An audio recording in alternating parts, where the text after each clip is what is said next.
नाज़रीन इकराम, अस्सलामु अलैकुम वरहमतुल्लाहि वबरकातुह।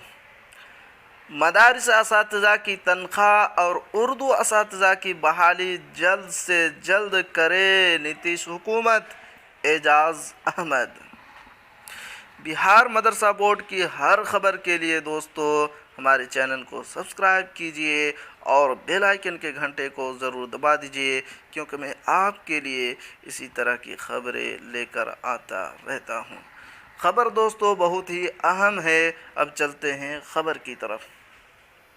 दरभंगा 26 फरवरी आल इंडिया मजलिस इत्तेहादुल मुस्लिमीन और आल इंडिया मुस्लिम बेदारी कारवां के मुश्तरका बैनर तले आज दरभंगा के डॉन बॉस्को स्कूल के कॉन्फ्रेंस हॉल में एक रोज़ा उर्दू और मदारिस बचाओ कॉन्फ्रेंस का इनेकाद किया गया। कॉन्फ्रेंस की सदारत MIM के बिहार रियासती सेक्रेटरी व मुस्लिम बेदारी कारवां के सदर नज़र आलम ने की। प्रोग्राम की शुरुआत तिलावत कलाम पाक से की गई। प्रोग्राम की निज़ामत मौलाना असद रशीदी नदवी ने की। कॉन्फ्रेंस में बतौर मेहमान खुसूसी इमारत शरिया पटना के काजी मुफ्ती एजाज़ अहमद कासमी, डॉक्टर निज़ाम खान ने शिरकत की। कॉन्फ्रेंस कन्वेनर अज़मतुल्लाह अबू सईद ने सभी मेहमानों का पाग, शाल और टोपी से इस्तकबाल किया।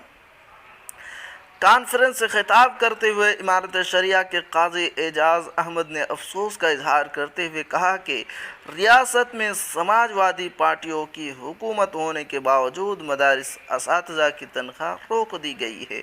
उन्होंने कहा कि इमारत और आप तमाम की जानिब से हम हुकूमत बिहार के वज़ीर आला नीतीश कुमार से मुतालबा करते हैं कि जल्द से जल्द 609 मदारिस के असातिज़ा की तनख्वाह फौरी जारी की जाए, साथ ही रियासत से ख़त्म होती उर्दू ज़ुबान को बचाया जाए और उर्दू असातिज़ा की बहाली को यकीनी बनाया जाए।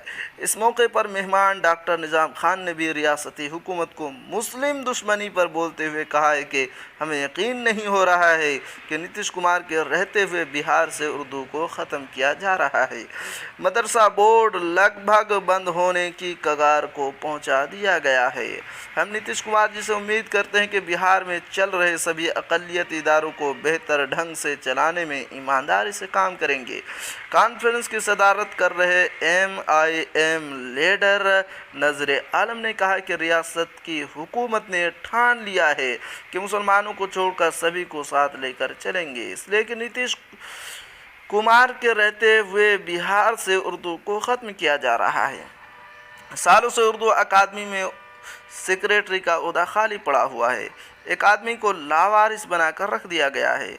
मदरसों की बार बार जांच के नाम पर गरीब मौलवियों को लूटा और परेशान किया जा रहा है। सालों से मदरसा बोर्ड में मुस्तकिल चेयरमैन नहीं है।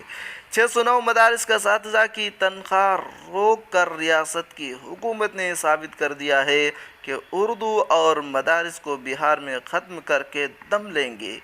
नीतीश जी ने मुसलमानों के मुस्लिम इदारों, खानकाहों, ईद मिलन तकरीब, हज भवन में दुआ या महफिल और मज़ारों पर जाकर हाज़िरी लगाने को ही मुसलमानों की तरक्की का काम समझ लिया है। हम नीतीश कुमार जी से बताना चाहते हैं कि आप ये सब बंद कर दें और आप भाजपा को भगाने की बात भी ना करें। पहले आपने भाजपा और RSS को घर घर तक पहुंचाया और अब भगाने की बात कर रहे हैं। अवाम समझ रही है कि आप अपनी कुर्सी बचाने की सियासत कर रहे हैं। हमें इससे कोई मतलब नहीं है। हमें अभी सिर्फ अपने मसाइल के हल के लिए आपसे बात करनी है। हमारे इस प्रोग्राम में किस मुतालबा है जिसे आप जल्द से जल्द हल करेंगे, नहीं तो हम पूरे बिहार में हुकूमत की मुस्लिम मुखालिफ पॉलिसी के ख़िलाफ़ अवाम के बीच जाएंगे और ज़ोरदार तहरीक चलाएंगे। वहीं इस कॉन्फ्रेंस के कन्वेनर अज़मतुल्लाह अबू सईद ने 21 मुतालबों को अवाम के बीच पढ़कर सुनाया और लोगों को बताया कि हुकूमत मुसलमानों के साथ लगातार नाइंसाफ़ी कर रही है। हमारे मुतालबों पर अगर हुकूमत ने एक हफ़्ता के अंदर गौर नहीं किया तो हमारी पार्टी आगे इस पर ज़ोरदार तहरीक बिहार भर में चलाने को मजबूर होगी। हाफिज़ अब्दुल खालिक, मोहम्मद दिलशाद, अनवर आफाकी, साजिद अख्तर, नसर साहब, रज़ा, ज़ियारतुल्लाह, दिलशाद गौहर वगैरह के अलावा बड़ी तादाद में मुहिब्बान उर्दू और मदारिस असातिज़ा शरीक हुए।